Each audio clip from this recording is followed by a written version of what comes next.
Paz do Senhor. Se puder, acene aí com a mão, chegue mais perto, cumprimente, que Deus te abençoe. São todos muito bem-vindos em nome do Senhor Jesus. Graças a Deus.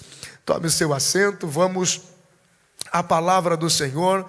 Queremos saudar mais uma vez os nossos amigos e irmãos pela internet. E você que não acompanhou online, mas vai assistir esse vídeo depois no canal da igreja, que Deus te abençoe e que você seja poderosamente enriquecido com a palavra de Deus. Queridos, como eu iniciei dizendo, considerando que nós estamos em uma semana de festas, festa de Natal, festa de final de ano, muita gente viajando, graças a Deus por isso, que Deus, assim como levou em paz, traga em paz todos os nossos irmãos. Nós queremos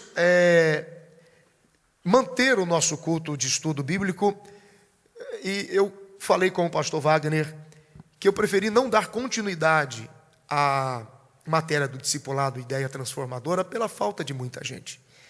Então, o que me ocorreu? Eu ministrei uma palavra alguns dias atrás aqui, eu acredito que foi na quinta passada. E é curioso que, de todas as outras mensagens que o Senhor me deu, eu recebi muitos text messages, muitas mensagens e e-mails sobre a mensagem que eu preguei no Evangelho de Marcos, capítulo 14. Então, eu quero repassar ela em tom de aula, em característica mais sistemática, para que fique registrado também no nosso canal. Nós tivemos um problema naquela ocasião em que o vídeo ficou fragmentado. Então, nós queremos que os que acompanham os nossos estudos tenham acesso a toda a informação que Deus nos dá aqui. Eu quero voltar a falar então sobre ela e dar um destaque com maior clareza, e que você guarde essa palavra no seu coração. Ela é uma palavra... Alguém diz, poxa pastor, que palavra dura, que palavra confrontadora. A Bíblia, queridos, ela é um eterno confronto. Todas as vezes que nós abrirmos a palavra de Deus, nós seremos confrontados em alguma área. Porque nós seremos constrangidos, nós seremos convencidos de que se nós não nos alinharmos, se nós não reajustarmos o nosso relacionamento com Deus, os valores e os princípios de Deus na nossa vida, nós sempre vamos ter problema. Você abriu a Bíblia, você vai encontrar o céu ou o inferno, verdade ou mentira, ou bem ou mal, e nós vamos ser confrontados por isso, né? Quando nós falamos de promessa, muitas vezes nós buscamos, Senhor, eu quero promessas como está na Bíblia. Nenhuma promessa de Deus que está na Bíblia está sozinha. Ou seja, toda promessa de Deus na Bíblia vem acompanhado de um processo de renúncia. Então, por que eu não estou vivendo esse favor? Por que eu não estou vivendo essa promessa, esse tempo de Deus? Porque vem acompanhado de um processo de renúncia. E a renúncia é a parte mais dolorosa, né, de aceitar. O que temos aqui? Nós estamos já há pelo menos 6, 7 ou 8 meses, de fato, sendo ministrados pelo pastor Wagner sobre discipulado.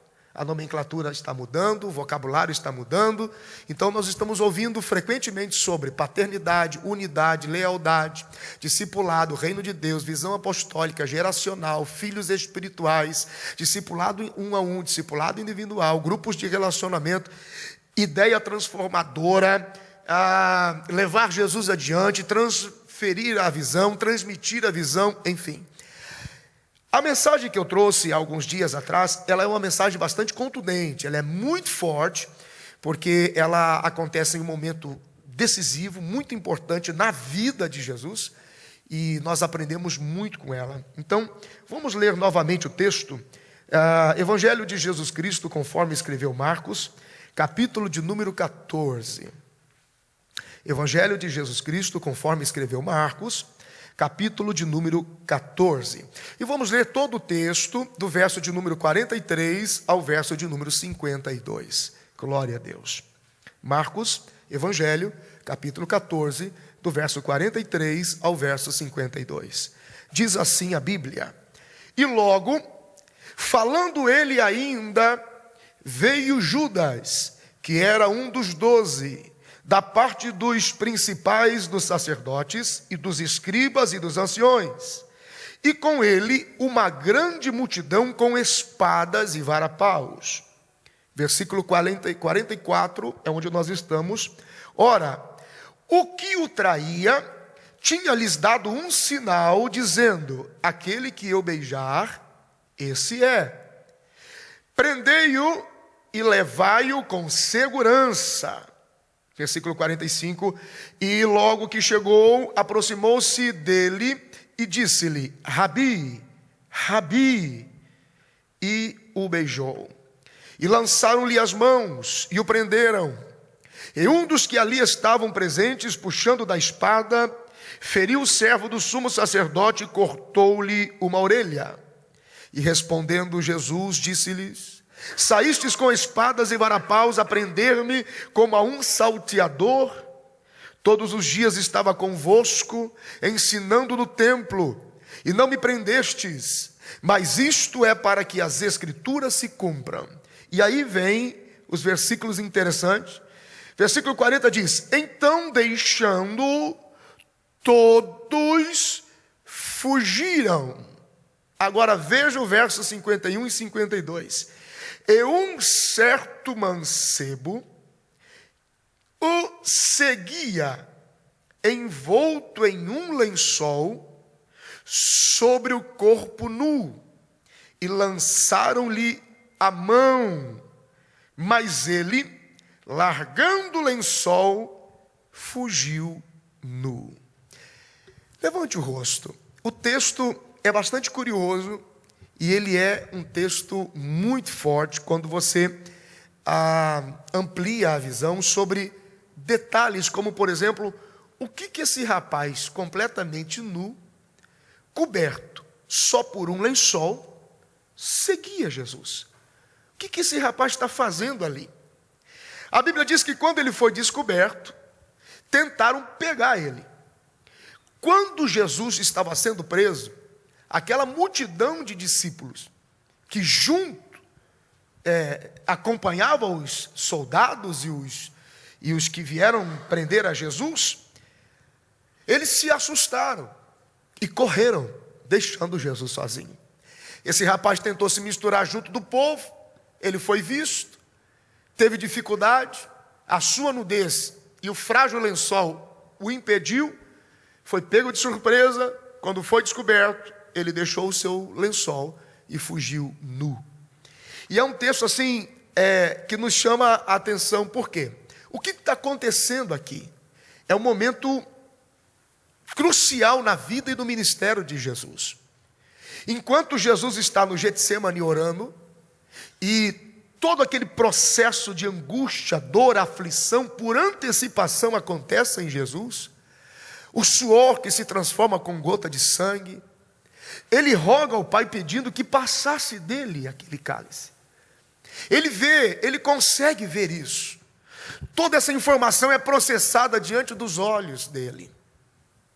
Queridos, isso aqui é algo bastante interessante, a soberania de Deus está aqui. Deixa eu te contar uma coisa só para você pensar.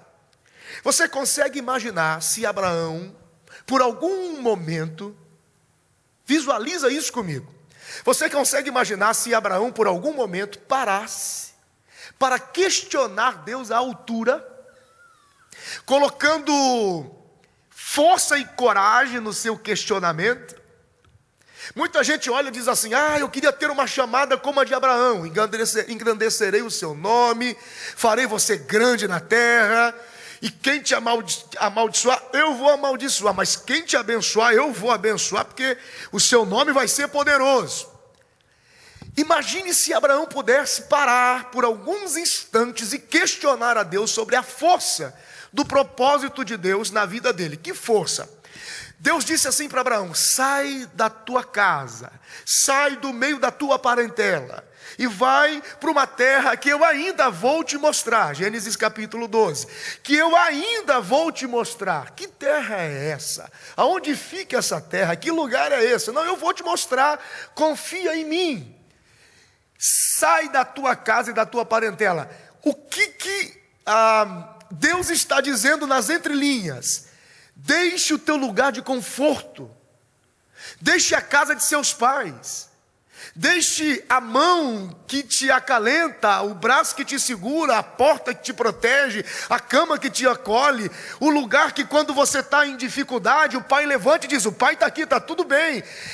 Ele está dizendo: sai de abre mão de toda a sua estrutura de segurança e vem depender de mim. Depender de mim aonde?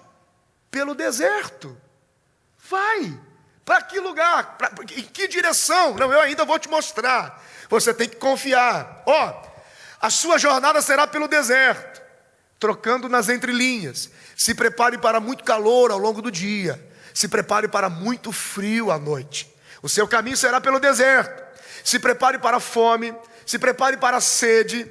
Se prepare para os animais característicos do deserto. Se prepare. Você pode morrer de sede, você pode morrer de fome, você pode morrer de qualquer outra coisa. E tem mais, Abraão. Não se desvie nem para a direita e nem para a esquerda, porque se você sobreviver à fome, se você sobreviver à água, se você sobreviver ao deserto, mas se desviar da minha presença, e quem mata você sou eu. Chamada interessante, não? É engraçado quando a gente diz: Senhor, me dá uma chamada, ou me usa em tuas mãos. Ele diz: vem comigo. Para onde? E aí o Senhor começa ali a fazer uma exigência de compromisso. Agora, imagine se Abraão, por alguns instantes, parasse para discutir com Deus sobre essa ideia louca de depender dele, correndo o risco de morrer a qualquer momento, e ainda que ele fizesse aparentemente tudo certo, mas se desviasse um pouco do propósito, quem mataria ele era Deus. Agora, preste atenção nisso, que é muito interessante.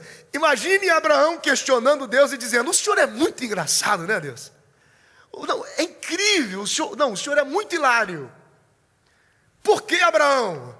O senhor vem falar comigo de deserto? O senhor vem falar comigo sobre morte? O senhor vem falar comigo sobre sede, sobre fome, sobre depender, sobre confiar? Alguma vez o senhor dependeu de alguém? O senhor tem ideia o que significa o senhor aí em cima, como todo-poderoso, olhar para eu aqui embaixo, como um desgraçado imortal, e dizer: se você não andar pelo caminho, você morre. O senhor tem ideia? É muito fácil falar sobre morte para o senhor, pelo menos eu acho que sim. O senhor morreu alguma vez? O senhor nunca morreu. Interessante. Então o senhor nunca morreu, mas se eu fizer tudo errado eu morro. Então quer dizer que eu tenho um problema aqui. O senhor pode me ajudar? Porque é fácil falar de morte. Vem viver morte como eu sou, como gente. Imagina se Abraão decide discutir com Deus sobre isso, pastor Fernando. Porque eu e você, com frequência, discutimos com Deus sobre isso em pensamento. A gente só não tem muitas vezes coragem de falar, mas a gente discute aqui. Imagina Abraão discutindo essa provisão. Não é muito interessante o senhor aí em cima, todo poderoso, em seu trono esplendoroso, olhar para mim e dizer: não me desobedece, senão eu mato você. O senhor já ouviu falar de morte? O senhor morreu algum dia? Irmãos, lá no Getsemane, quando Jesus se prostra e diz: Pai, passa de mim esse cálice, nas entrelinhas Deus diz: não vai dar, porque se a gente não morrer agora, eu conheço a natureza do homem. O homem vai jogar na nossa cara por toda a vida que nós não tivemos coragem de morrer, que nós não tivemos a coragem de encarar a morte, mas liberamos sobre ele o medo e o pavor pela morte. Então a gente não tem como deixar isso para lá. Então nós temos que morrer, mas fica tranquilo, morrer para ressuscitar, para que o homem acredite que nós estamos no controle de todas as coisas. Querido, eu acabei de dar uma boa notícia a alguém aqui. Eu espero que seja para todos, mas eu acabei de dar uma boa notícia a alguém aqui. Você veio aqui esta noite só para ouvir isso. Deus não perde o controle da sua vida um minuto sequer. Quantos podem dizer graças a Deus por isso? Deus não perde o controle da sua vida. Você pode não estar entendendo nada, é porque você está tentando explicar a sua vida segundo você mesmo. Você esqueceu só de um detalhe, que existe Deus. Existe Deus no controle absoluto de todas as coisas. E a Ele seja a glória para todos sempre. Bendito seja o nome do Senhor. Jesus está no Getsêmani. É um momento crucial aqui. Ele está junto do Pai, o Pai está dizendo, não dá, a gente vai ter que morrer, porque senão o homem vai cobrar de nós. Olha, nós não morremos, então o Senhor não pode me cobrar disso. Então a gente vai morrer. Jesus está sendo o pivô de uma discussão nos bastidores de Jerusalém. Judas está muito motivado e endemoniadamente possuído da cabeça aos pés, tomado pelo próprio Satanás, em carne e osso. Ele agora constrói, ele traz a motivação última, dizendo, não, fique tranquilo, eu sei onde ora, aonde ele ora, eu sei quanto tempo ele fica lá, eu sei em qual monte ele está, mas está de noite, como é que a gente vai conhecer ele? Não, fica tranquilo, aquele que eu beijar, esse é ele, e a gente vai poder prendê-lo. Bendito seja o nome do Senhor. É um momento muito forte aqui. Jesus está sofrendo o castigo que iria nos trazer a paz. No livro do profeta Isaías, capítulo 53, versículo de número 5, o castigo que nos trouxe a paz estava sobre ele. Ele foi moído pelas nossas transgressões, e pelas suas pisaduras nós fomos sarados. E a ele seja a glória para sempre. Todo esse mistério de Deus estava sendo processado. Já havia um tumulto na cidade. Já havia um alarde na cidade. As pessoas estavam curiosas para saber por que os soldados, àquela hora da noite, se agitavam. E quem eram aqueles que com tocha balbuciavam palavras de agora, prendam mesmo, vamos ver morrer, vai ter alguém novo na cruz amanhã. A cidade está tomada, as pessoas estão curiosas, todos querem saber. Judas se aproxima, uma grande multidão já havia sido arregimentada, os soldados estavam ali, e de repente a Bíblia diz no verso 51 e 52, que um jovem aparece junto da multidão, e ele estava apenas coberto por um lençol, nu por debaixo do lençol, e é interessante o verso 51 que diz, e ele o seguia. Esse jovem, ele teve muitos privilégios. Por mais terrível que pudesse ser, ele foi testemunha viva de todos aqueles últimos minutos de Jesus, especialmente no contexto da traição de Judas. Ele acompanhou a chegada dos soldados. Ele acompanhou todo o desenrolar dos fatos. Ele prestou atenção nos varapaus, nas lanças, na velocidade. Também ele prestou atenção na singeleza, na doçura, na leveza de Jesus. Sem reagir brutalmente, sem responder com ira. Era interessante, pastor Fernando Balseiro, que ali os soldados pensavam que estavam no controle, mas o controle estava totalmente com Jesus. Ali não eram os soldados que estavam indo prender a Jesus, mas era Jesus quem decidiu entregar-se para o sacrifício. Então todo o controle estava ali. Ele viu o momento em que Judas foi tomado de sobressalto e olhares dos soldados, como quem diz, mostre-nos quem é. Judas junto de todos os outros, porque alguém podia olhar e dizer assim, quem será? Quem será? De repente o amigo que comia com ele na mesa se sobressai na multidão, aparece naquela clareira que foi aberta, Jesus ali, Pedro, Tiago e João atormentados, assustados. Judas chega e dá um beijo em Jesus. Era a única coisa que podia paralisar a Jesus, um gesto de amor. As lanças, os varapaus, a violência, as redes, as correntes, nada. A única coisa que podia deixar Jesus sem ação era um gesto de amor. É a única coisa que faz prender a atenção do Senhor em nós, é um gesto de amor. No Evangelho de João, capítulo 3, versículo 16, diz que por isso Deus amou o mundo de tal maneira que deu o seu único Filho, unigênito, para que todo aquele que nele crê não pereça, mas tenha vida eterna. Deus olhou e um filtro do sangue de Jesus, o filtro do Calvário, tirou toda a ira de Deus de sobre nós, e o amor de Deus conseguiu ser paralisado, e a misericórdia de Deus, aleluia, foi acionada para não sermos consumidos, e por isso estamos aqui hoje. Esse rapaz viu tudo isso se desenrolar, ele viu a disposição de Pedro em tomar da espada e cortar a orelha de Malco, e simplesmente Jesus, ao mesmo tempo que o exorta, dizendo: eu não ensinei isso a vocês, eu não ensinei violência a vocês. E curiosamente, Jesus toma a orelha e coloca de volta onde estava, do servo do sumo sacerdote. Todo o ministério, o sonho daquele rapaz é restaurado, é uma coisa interessante. Agora, aquele jovem, é isso que me chamou a atenção quando eu li esse texto. Por isso que eu estou trazendo ele com característica sistemática, contanto que é muito forte, para que você guarde isso, irmãos.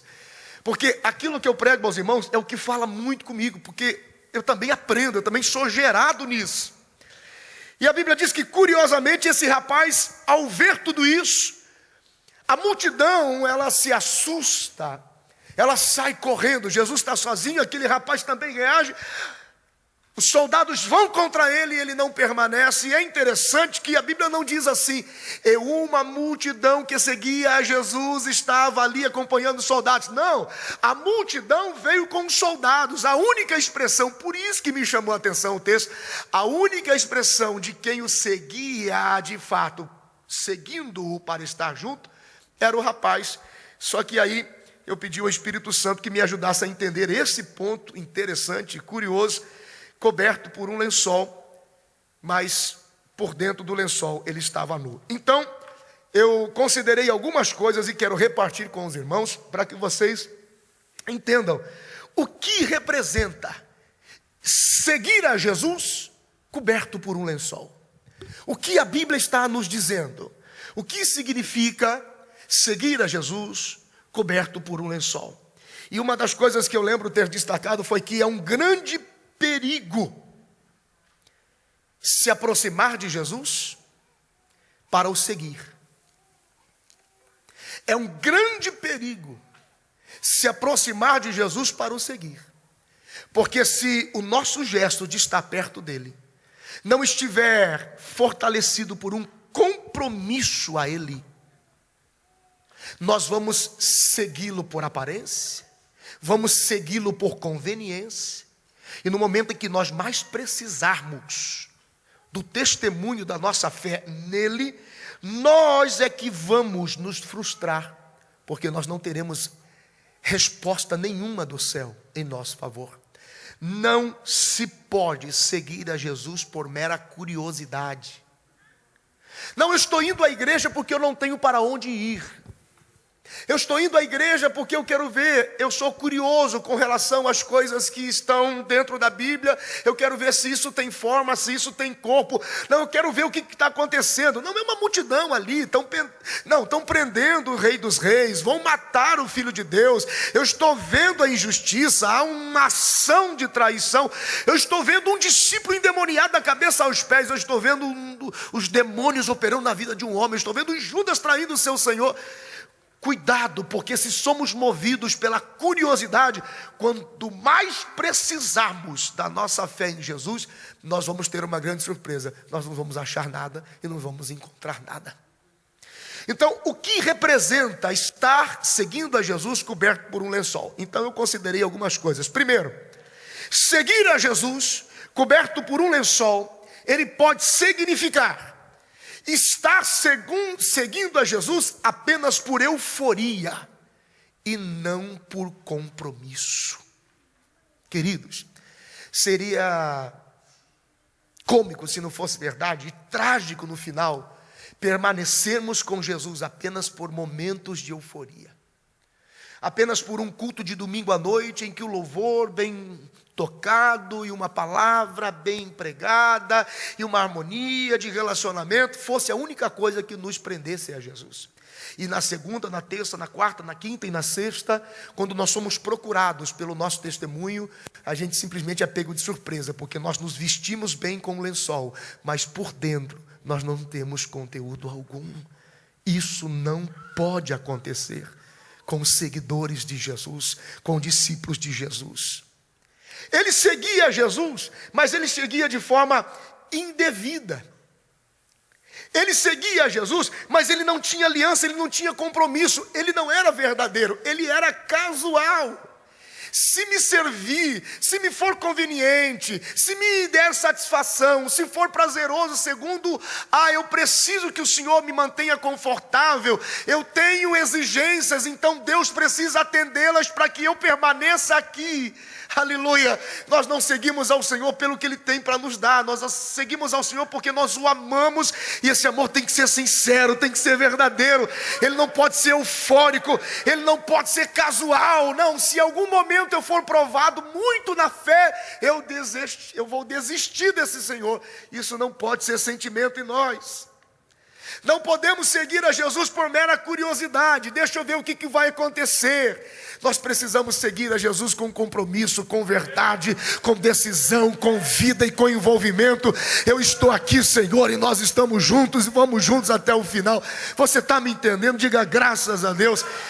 Se o que você ouve não te preocupa, glorifica o Senhor com alegria, porque você está dizendo: Senhor, eu tenho um compromisso contigo, eu não estou aqui porque eu sou curioso, eu estou aqui porque eu te amo, Senhor, e eu confio em Ti. O que mais que eu vi no texto? Havia ali um mancebo seguindo a Jesus, coberto por um lençol, seu corpo estava nu, tentaram pegar o rapaz, mas ele largou o lençol, que vergonha, e saiu correndo nu. O que significa seguir a Jesus também, ainda coberto por um lençol? Isto fala de uma vida com Deus superficial, que não tem conteúdo. A gente arruma um arranjo, a gente constrói uma maquiagem do lado de fora. E no trabalho que nós estamos desenvolvendo quando pregamos aos domingos sobre quebra de maldição, cura da alma, cura das memórias, tratando o seu passado, trabalhando com família, maldição hereditária, a gente tem batido muito nessa tecla, porque a gente consegue, curiosamente, maquiar a nossa vida pelo espírito da religiosidade. E tudo aquilo que não é tratado, tudo aquilo que não é confessado, tudo aquilo que não é aberto, ele não vai embora, ele fica presente ali. E seguir a Jesus coberto por um lençol é também seguir a Jesus de forma superficial. E se é uma coisa que nós precisamos nesses últimos dias, principalmente nesses últimos dias da igreja, em que o espírito da apostasia já se ergue com veemência, em que a família é confrontada, o casamento é confrontado, a educação dos filhos, o que é moral, o que é bom senso, a mídia, a televisão, a internet vende aquilo que a gente chama, é forte, mas é o vômito de Satanás, é o esgoto do inferno sendo despejado pelos rios e rios de maldade e pecado que o mundo vive hoje. Nós não podemos ficar com vida superficial. Você precisa estar certo de quem é Deus, do que a sua palavra significa, do que é orar, jejuar, estar junto do altar, ser sacerdote na sua casa, ser um marido fiel, uma esposa fiel, um filho temente ao Senhor, de produzir o efeito do reino de Deus do céu. Irmãos, em nome de Jesus, o que é que eu sinto no meu espírito aqui agora, enquanto eu falo sobre isso, é que se você veio esta noite, se você está ouvindo esta palavra, Deus também está dizendo a você que Ele vai fortalecer sua vida, fortalecer seu joelho, seu testemunho. Deus Deus te ama muito, Ele não vai abrir mão de você para o mundo, mas em todo momento que o mundo bater a sua porta, o mundo vai encontrar um homem, uma mulher de Deus, temente ao Senhor, cheio da palavra. Eu libero esta palavra sobre a sua vida, você pode glorificar ao Senhor por isso. Diga aí para você mesmo, diga: o meu compromisso com Deus é fiel, não é superficial, eu amo a Deus de todo o meu coração, aleluia. Deus seja glorificado por isso, glória a Deus. O que mais esse texto está dizendo? Está coberto com um lençol também pode significar a escolha daquilo que parece certo do que aquilo que tem que ser certo. Irmãos, isso é um grande desafio para essa geração. É escolher aquilo que parece certo. Não, parece certo, parece legal, parece bom. Só parece, mas é certo quanto? Obrigado. Quando Paulo escreve aos Coríntios, na primeira carta de Paulo aos Coríntios, capítulo 10, versículo 23, a Bíblia diz que todas as coisas me são lícitas. Você pode. Pastor Wagner gravou um vídeo sobre a Coca-Cola, e é interessante porque ele mesmo cita no vídeo que ele presenciou isso com o pastor Cláudio Duarte. O garçom chegou e disse assim: o senhor gosta de Coca-Cola? Gosto. O senhor quer? Quero. Vou buscar? Não precisa. Por quê? Porque me faz mal. Todas as coisas me são lícitas, mas nem tudo me convém. Aquele rapaz viu o tumulto, não viu? Era de noite, gente. Eu até usei a expressão do gato. De noite todo gato é pardo. Você não consegue descobrir a cor do gato, não é? Ele viu o tumulto, o murmúrio, as tochas acesas, muito soldado. É um acidente. O que aconteceu? A gente vê um acidente por aí, uma coisa diferente, todo mundo para, o trânsito fica lento, todo mundo quer saber se morreu, se não morreu, quem está lá. E ele está curioso, então o que ele imagina? É de noite. Ninguém vai notar. Eu não vou ter muito tempo para me arrumar como eu deveria. Então eu vou pegar um lençol, vou jogar por cima de mim e vou entrar no meio do povo. E ninguém vai notar. Eu acho que dá certo. Mas não era o certo. Ele estava nu e a sua vergonha foi vista. Eu acho que vai dar certo, eu vou me misturar no meio do povo. Ninguém vai notar, é de noite mesmo, todo mundo usa roupa longa, é a roupa do homem, então eu vou poder enganar, eu vou passar batido.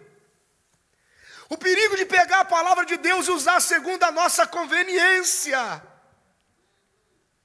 Há um texto bíblico que é o texto que me dá maior temor nesses 26 anos pregando a palavra de Deus. Livro do profeta Jeremias, capítulo 23, do versículo 28 ao versículo de número 32. O sacerdote que falar a minha palavra, fale segundo a minha palavra. Não diga assim diz o Senhor, se o Senhor não disse. Ai daquele que fizer errar pela minha palavra, ensinando o que eu não falei. Porque aqueles que falam a minha palavra, mas não é segundo a minha palavra, fala em nome de demônios. Irmãos, isso é muito forte. Eu não posso pegar um texto bíblico e criar um significado, uma aplicação que ele não tem. Eu posso pregar para você a palavra de Deus, com base na palavra de Deus, mas eu não posso te sugerir o que o texto não está dizendo. Se eu fizer uma aplicação imaginária, eu estou emocionado, o texto é forte e eu criei uma ideia. Tudo é possível ao que crer. Então fique tranquilo que Deus vai resolver todos os seus problemas a partir de agora. E aí passa 1 ano, 5 anos, 10 anos, 15 anos e os seus problemas não são resolvidos.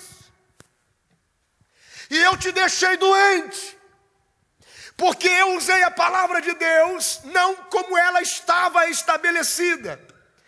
Não há nada impossível para Deus. Aonde? aonde o propósito dele prevalece na nossa vida. Sara, não há nada impossível. Você vai ter um filho, porque o meu propósito é o pai de uma geração. Não significa que tudo que você e eu pedimos a Deus tem propósito de Deus.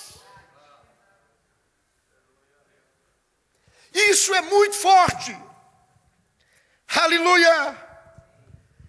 É a ideia de pregar o que parece certo, em vez de pregar o que é certo. E quando não falamos segundo a palavra de Deus, criamos uma frustração contínua.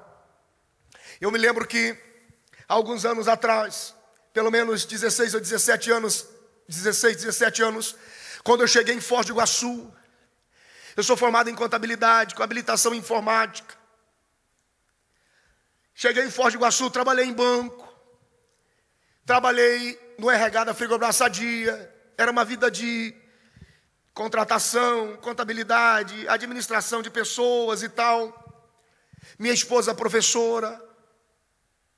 De repente Deus revoluciona a nossa vida em Toledo, acabou todo mundo para Foz do Iguaçu. Comecei a trabalhar numa importadora, para resumir, ganhava um bom salário, deu uma crise no Paraguai, o dólar subiu, fui mandado embora, porque as lojas não conseguiam se manter, ninguém comprava no Paraguai, porque o dólar ficou muito caro. No outro dia, eu ganhei a conta hoje, no outro dia, eu peguei uma caixa de isopor, coloquei 60 queijos Minas, queijo magro, e fui para a Ponte da Amizade. Numa caixa eu tinha queijo, na outra caixa eu tinha água mineral. Eu vendia nos táxis do Paraguai, vendendo queijo, vendendo água. Vendia pelas lojas. Na loja que eu trabalhei, importadora. Na loja que eu trabalhei, na quarta-feira, ganhei a conta. Na quinta-feira eu passei lá e vendi 13 queijos.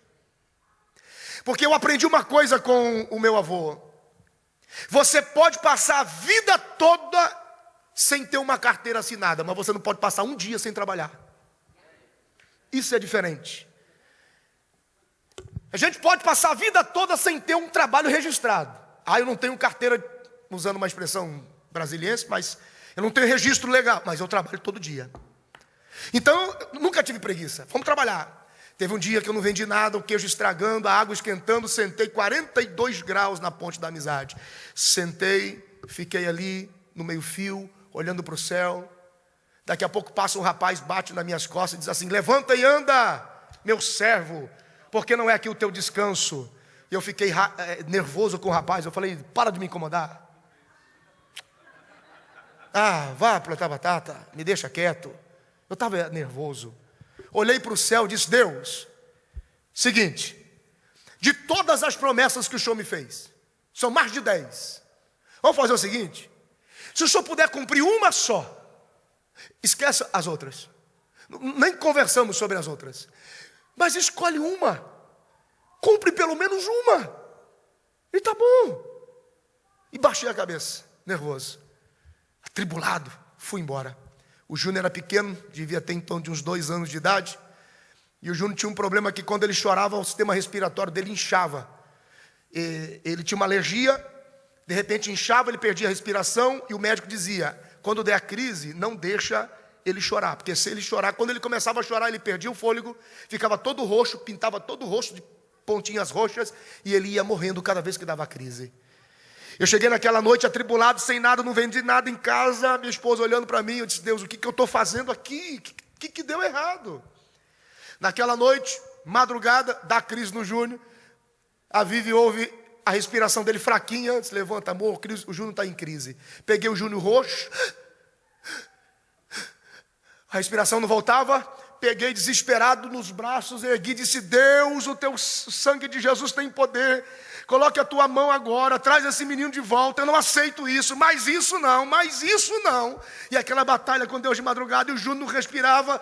E de repente me deu uma ideia. Eu peguei o Júnior no colo, e ele não podia chupar sorvete, não podia chupar sorvete de chocolate. Ele atacava, nada que tinha gelado, principalmente chocolate, dava crise, era uma coisa terrível.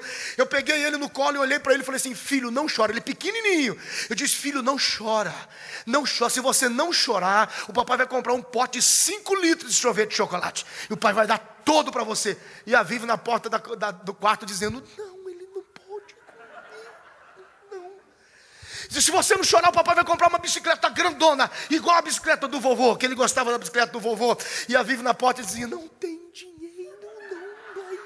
Ele vai parar de chorar e vai procurar o sorvete e a bicicleta não tem dinheiro. E eu comecei a fazer uma série de promessas para o Júnior no colo. E à medida que eu ia fazendo promessas, ele voltou a respirar. A respirar, o rosto clareou. E de repente a voz de Deus invadiu a sala e disse: viu porque eu faço promessas? Eu faço promessas para não te ver sofrer.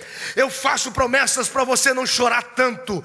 Eu faço promessas para você não sofrer tanto. Mas saiba que há coisas na sua vida que eu nunca vou fazer. Mas há outras tantas que eu farei e compensarei a tua esperança em mim, porque eu sou Deus na sua vida, assim diz o Senhor. Aleluia. Pastor, por que eu estou cheio de promessas? Porque Deus está te mantendo vivo.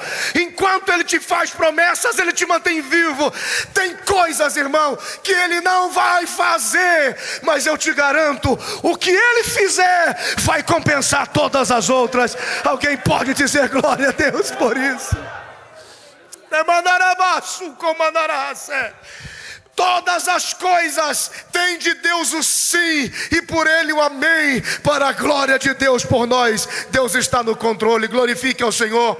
Não perca a sua bênção tentando fazer o que parece certo, só porque o que é certo exige mais compromisso.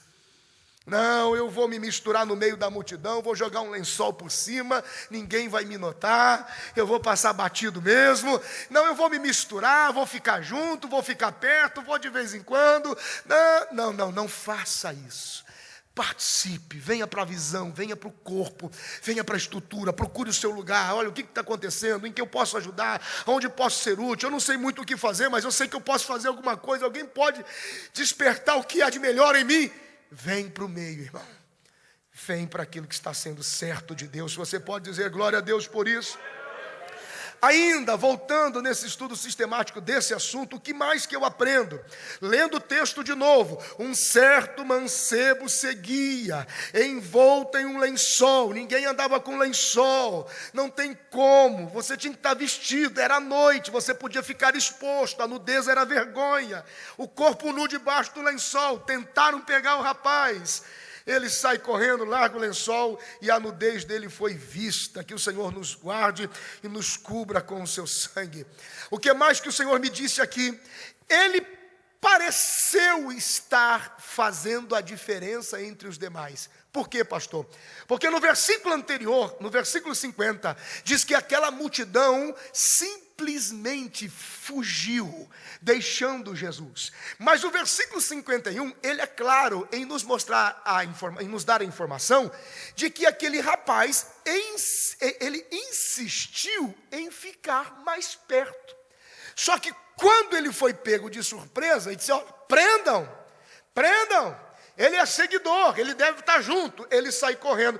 Então o que eu descubro aqui? O que também significa estar coberto com lençol? Significa que nem tudo aquilo que é diferente faz a diferença. Ah, mas é diferente. Cuidado, quanto da diferença vai fazer? Eu estou vendo o Diogo lá atrás. Nós passamos, pelo menos, eu não sei o que o Diogo enfrentou por aí, mas eu e o pastor Wagner sofremos muitos confrontos no Congresso dos Jovens, porque nós fizemos uma dinâmica de, como é que chama? Música eletrônica, de louvor e adoração.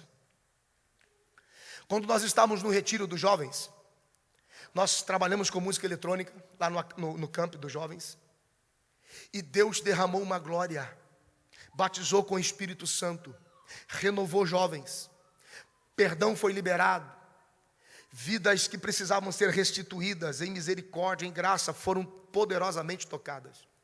E alguns disseram: ah, mas parece uma boate noturna. É diferente. Se não produz diferença, a gente desiste. Agora, quando é diferente e faz a diferença, e muda, e constrói uma linguagem que transforma, nós apenas pegamos a vida. a alegria, a energia dos jovens, para pular, dançar, saltar e se alegrar com eles. Aqui, diante do altar de Deus, do que diante do altar do mundo, do inferno e do diabo. Às vezes nós temos ideias diferentes, que são bem mais ortodoxas e religiosas, mas não mudam nada na vida das pessoas, não transformam nada na vida das pessoas. Gente que se veste da religião, é muito fácil colocar um terno, uma gravata, uma Bíblia, se vestir da tradição, mas viver uma vida com um coração amargurado que não perdoa, com um relacionamento conjugal que não é real, não é fiel, com filhos que não estão no altar. Ministrei algum tempo atrás sobre a origem das famílias a base das 4 gerações de maldição. Eu vou continuar essa mensagem ainda, qualquer dia desse eu vou continuar, só espero o pastor Wagner dar o comando. E eu fui questionado por muita gente, porque quando a Bíblia menciona que a cruz, alguns não aceitaram. Não, o sangue de Jesus, a cruz de Jesus me perdoou de todos os pecados. Livro do profeta Ezequiel, capítulo 18, capítulo 38, são tantos textos. A alma do pai é do pai, a alma do filho é do filho. Queridos, citei até um exemplo, que no Brasil, quando o pai morre, tem dívidas. Se são dívidas legais, o pai morre, a dívida é quitada, a dívida morre. Mas se as dívidas forem ilegais, por exemplo, agiotas, os agiotas vão produzir um inferno na vida da família, da esposa, dos filhos, para querer o dinheiro de volta. Infelizmente, a minha sogra e o meu sogro passaram por um momento de dificuldade financeira, porque o meu sogro emprestou alguns cheques para ajudar um irmão. Esse irmão sumiu, fez cheques altíssimos, quebrou a conta do meu sogro, deu uma série de problemas e se envolveu com agiotas. Esse homem sumiu no mundo, mas os agiotas vieram cobrar o meu sogro. Meu sogro não estava em casa, então eles encontraram minha sogra. E naquela época o meu cunhado, que era especial, totalmente especial, ele era deficiente. As pernas, os braços, ele não falava, ele era Claudemir, todo tortinho. O agiota chegou e falou assim: eu vim aqui levar alguma coisa. Aí minha sogra calou a boca dele quando puxou meu cunhado pela mão e falou assim: então leva meu filho para cuidar, que é tudo que eu tenho, porque eu não tenho mais nada para você levar. Por quê? Porque são dívidas ilegais. E muita gente diz: mas quando eu olho para a cruz, pastor, não pode ter maldição em mim. Se você olhar para a cruz e absorver tudo que de lá vem, você está livre. Só que existe uma dívida ilegal. O diabo não vai abrir mão de você assim. Se você não ter a sua mente e o seu coração cheio do efeito da cruz, o diabo sempre vai aparecer com uma duplicata para cobrar você, para cobrar sua esposa, para cobrar seu filho, para cobrar seu neto. Olha aqui, está vendo? Porque isso vai passando de pai para filho, de geração em geração. Então é importante ter a consciência da cruz, do sacrifício de Jesus. Aleluia! O espírito da religião pode nos fazer parecer corretos, mas será que tudo dentro de nós está realmente correto? Ou quando o lençol for tirado, a gente vai correr em vergonha, porque debaixo nós estamos nus? Essa é a proposta. Estar coberto por um lençol também significa ter muita aparência, mas pouco conteúdo, e falta nos frutos do Espírito. Eu estou quase terminando, porque nós não vamos longe hoje, naturalmente, para que fique confortável para todos. O que mais ainda eu descubro, o que significa estar coberto por um lençol? Estar coberto por um lençol é você criar uma imagem de força e poder, mas quando você é confrontado, você não consegue se defender. É quando nós cantamos, poderoso Deus, mas na prática, parece que Ele não é tão poderoso assim. É quando nós criamos uma ideia de força, e quando precisamos usar essa força, ela não existe. A Bíblia diz que eles deram contra Ele. Quando você sofre um ataque, você tem um reflexo natural de erguer braços. Mas ele não podia usar os braços e as mãos, porque ele segurava uma fossa. Ele segurava um lençol que tampava a vergonha dele. Ele estava sem força, ele não tinha condições de lutar. Ele não podia se defender. Quando vieram contra ele, o que eu faço? Será que eu deixo me bater e seguro a faça? Ou será que eu abro a mão e saio correndo e digo, eu preciso de ajuda? Estar coberto com lençol também significa o perigo de aparentar força e não ter força nenhuma. Porque não tem conteúdo, não é verdadeiro, o que está dentro não existe. Antes de que a nudez apareça, o diabo vai ter que arrancar a máscara. Porque quando a gente for tentar segurar a aparência, todo o resto vai poder ser visto. O que é ainda estar coberto com um lençol?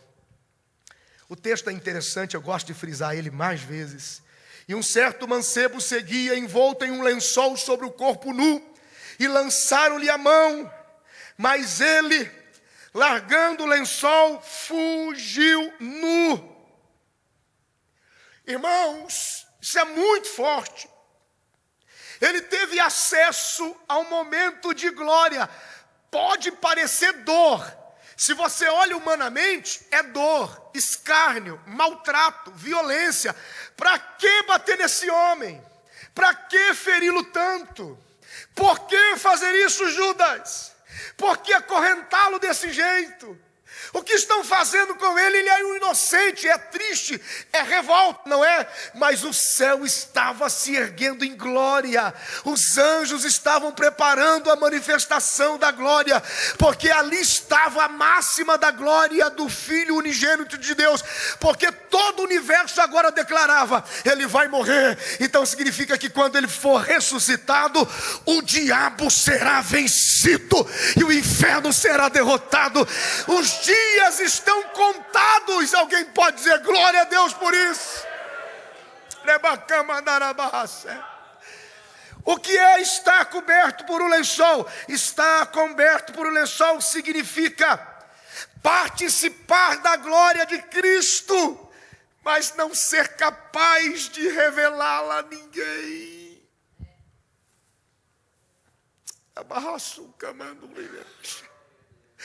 Eu conheço a glória, eu conheço o fogo, eu conheço a unção, eu conheço o poder, eu sei o que Deus é capaz. Mas quando precisamos revelar essa glória não aparece. Não aparece em casa, não aparece no trabalho, não aparece nos nossos negócios, não aparece nos nossos relacionamentos.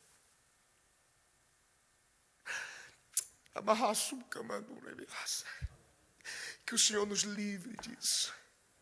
Que o Senhor tire isso de nós. Que nós sejamos livres desse momento em que o mundo vai ter sede. Irmãos, sabe o que o mundo mais deseja agora, nesse exato momento? É ter a oportunidade de conhecer um discípulo de Jesus. Um discípulo de Jesus. Ao ponto de sermos confundidos. É um exercício difícil. Não estou pregando aqui como perfeito, não. Eu estou usando uma espada que tem 2 fios, que corta ali e corta aqui. Essa é a consciência do pregador. O dia que a gente perder essa consciência, já era. Não estou pregando porque sou perfeito, porque sou super-homem. Estou pregando porque o meu ofício é estar aqui para vos pregar, para vos ensinar. Mas todas as vezes que eu uso da repreensão e da palavra, eu digo como Paulo, para que eu me repreenda a mim mesmo e que eu também seja exortado, para que depois de ter pregado a muitos, eu também não venha a ser reprovado. Mas que o Senhor me ajude, que o Senhor nos ajude. Eu quero acreditar que esta mensagem abre os nossos olhos e é um alerta para todos nós. eu quero concordar que a partir de hoje, nunca nós vamos nos aproximar de Jesus apenas por euforia. A nossa aproximação de Jesus será pela verdade daquilo que cremos. Nós não vamos nos aproximar de Jesus com uma vida superficial, mas seremos cheios do conteúdo da sua presença. Nós não vamos nos aproximar de Jesus para escolher o que é conveniente, mas por aquilo que é certo. Vamos estar junto de Jesus não para ser alguma coisa diferente, mas para fazer a diferença com tudo que somos. Estar perto de Jesus não simplesmente para fugir à batalha, mas para estarmos prontos em defesa. A vitória é minha pelo sangue de Jesus. Maior é o que está comigo do que o que está no mundo. E que sejamos discípulos fiéis de Jesus para estarmos perto da sua glória, mas também para refletirmos a sua glória em tudo que somos, em tudo que fazemos. Quantos podem glorificar ao Senhor Jesus por isso? Aleluia! E eu encerro concluindo que como deve ser então as nossas vestes diante do Senhor, como devemos nos vestir. E eu dei 3 textos bíblicos aos irmãos naquela ocasião, e eu os faço de novo para registro do nosso canal do YouTube, para que os amigos da internet sejam cheios por essa palavra. No livro do profeta Isaías, capítulo 61, versículo de número 3, a Bíblia diz que nós temos que nos vestir com vestes de louvor. E isso significa que em tudo que somos, em tudo que fazemos, aonde quer que estejamos, aonde quer que nós façamos parte no convívio, no relacionamento, ali Deus seja louvado em tudo que somos, em tudo que fazemos, em tudo que falamos, em tudo que construímos, vestes de louvor. No livro do profeta Isaías, capítulo 61, versículo 10, diz que nós precisamos nos vestir com salvação.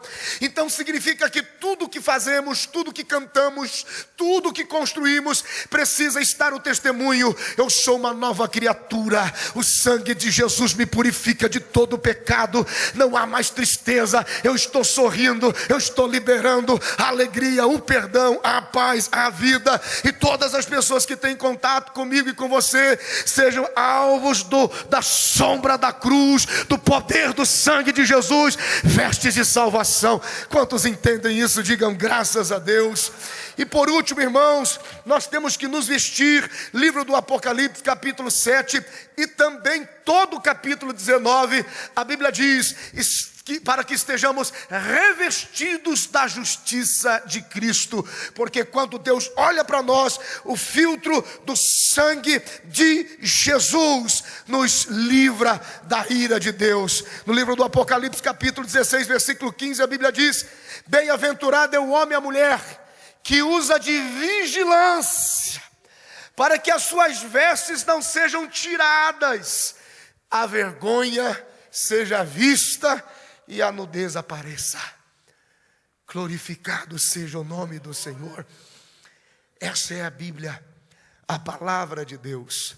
Cuidado, que nunca nos aproximemos do Senhor cobertos por um lençol, apenas por curiosidade, conveniência, achando que assim está bom, porque está certo, porque no meio de todo mundo não sou notado.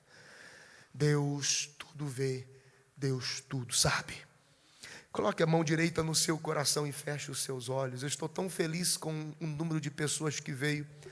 Deus te abençoe por você ter vindo. Você podia estar aproveitando também a semana de feriado, mas isso é um sinal de que você ama esta igreja, você ama a Deus, você ama a sua palavra. Irmão, se você tem tempo disponível em qualquer dia, tem reunião, venha para a igreja, venha orar, venha celebrar ao Senhor. Eu quero orar por você. Pai, no nome de Jesus, aí está a tua palavra, Senhor. Aquilo que o Senhor me deu, o que eu recebi do Senhor, isso também entreguei aos seus filhos. Pai, que nós não sejamos achados, reprovados pelo Senhor. Oh Deus, como o salmista orou no Salmo 139, sonda o nosso coração e vê se há algum caminho mau. Se existe, Senhor, tira e nos dá os teus caminhos que são perfeitos, ó Deus. Senhor, nós precisamos tanto de Ti. Nós não queremos errar, nós não podemos errar. Não nos deixe errar, Senhor. Ajuda-nos a entender o que o Senhor está fazendo. Abra os nossos ouvidos para ouvir o que o Senhor está dizendo. Leva os nossos pés para os caminhos que o Senhor já tem preparado para nós. Senhor, eu oro pelos meus irmãos agora, e eu ordeno no nome de Jesus, que se o diabo, o inferno, os demônios arquitetaram algum plano maligno, maldito, para fazê-los errar, esse plano infernal cai por terra agora. Esse plano do inferno seja frustrado agora. Senhor, passa o teu sangue, libera do teu sangue sobre nós, Senhor, e que haja honra, dupla honra, haja vitória, Senhor, que tenhamos força para lutar, velocidade para correr a tua promessa, Senhor, que em momento algum sejamos envergonhados. Em nome de Jesus, eu abençoo a tua igreja, eu abençoo os teus filhos, eu abençoo os internautas que nos ouvem agora com esta palavra. Eu os abençoo em nome de Jesus, para a glória de Deus. Será que a igreja pode aplaudir o nome do Senhor por esta palavra? Deus acredita em você, Deus confia em você, Ele sabe que você está seguindo Ele em espírito e em verdade. Você pode dizer graças a Deus por isso? Aleluia. Queridos, vamos então terminar a nossa reunião ofertando e dizimando na casa do Senhor. Lembra da ministração que fizemos no domingo à noite? Não compareça perante ao Senhor vazio. Sempre que você vier, irmão, pode ser $1, pode ser $2, pode ser $5, pode ser $10. Veio à igreja, traga alguma coisa. É o texto bíblico de Provérbios capítulo 9, onde nós somos nivelados em honra em relação a Deus, pela manifestação dos nossos dízimos e das nossas ofertas e da nossa gratidão através das finanças, ok? Então, eu quero que você faça uma oferta ao Senhor. Os que vão dizimar, pode vir. Onde está, irmão Genilson? Nos ajude, irmão Genilson. Pastor Jomar, fique aqui conosco aí à direita, irmão Genilson. Vem aqui, irmão Genilson, por favor, pode receber aqui os dízimos dos irmãos, em nome de Jesus. Se você vai dizimar, você vem aqui com o evangelista irmão Genilson. Se você vai ofertar, você pode vir com o pastor Jomar. Levante-se do seu lugar. Juninho, tem um som aí? Se tiver, solta para nós aí, o que você quiser, para celebrarmos ao Senhor com alegria. Faça o seu dízimo e a sua oferta na presença do Senhor. A Deus seja a glória para todos sempre. Glorificado seja o nome de Jesus. Glória a Deus para sempre. Amém, Senhor. Deus seja louvado. Glória a Jesus. Obrigado, querido. Louvado seja o nome do Senhor.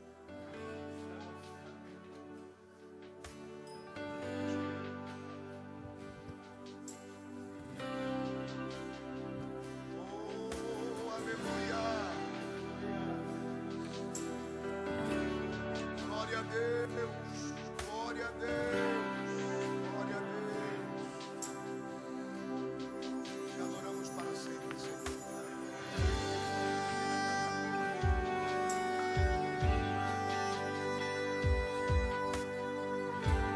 Deus, te adoramos. Vamos estar em pé, irmãos, para nós orarmos. Glória a Deus. Irmão, amém. Vamos estar em pé. Nós vamos encerrar a nossa reunião. Irmãos, muito obrigado por terem vindo. Muito obrigado por terem vindo. Na multidão do povo está a honra do rei. Na falta do povo está a ruína do príncipe. O rei nunca perde a sua glória, mas o príncipe cai em ruína. E é sempre bom falar para a igreja com um bom contingente, porque quanto mais a gente alcança, mais gente a gente alcança, mais você pode influenciar outras pessoas. Então, muito obrigado por ter vindo. Deus te abençoe. Não teremos reuniões na igreja até domingo. Então, quarta, quinta, sexta e sábado, não temos reuniões. Feliz Natal a todos. Boa semana. Que você possa ter momentos agradáveis com amigos, família. Que Deus te abençoe. Dia 28, domingo, pastor Wagner já estará de volta, já estará conosco. E todos então que estiverem por aqui, naturalmente, devem vir ao culto para celebrarmos juntos na presença do Senhor. Amém, irmãos?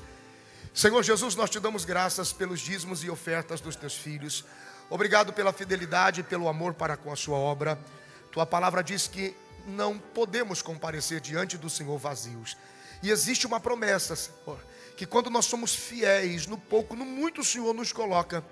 A tua palavra diz que provisão não é o desespero para conseguir o recurso, mas é ter por antecipação o recurso antes do problema chegar.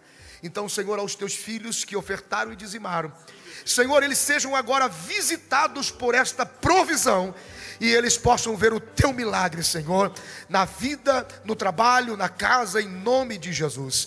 Senhor, obrigado por essa multidão de gente que veio. Obrigado por esse número lindo de irmãos, Senhor.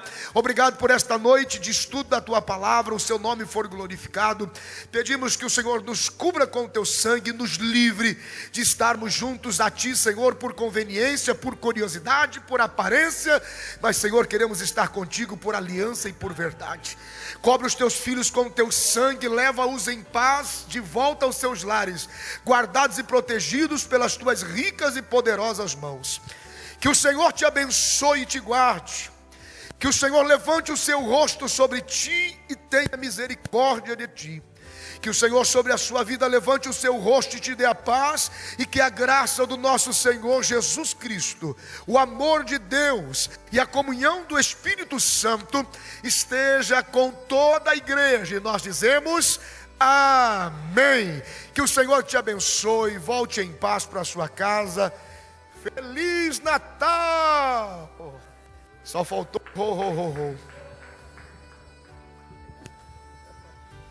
Deus abençoe.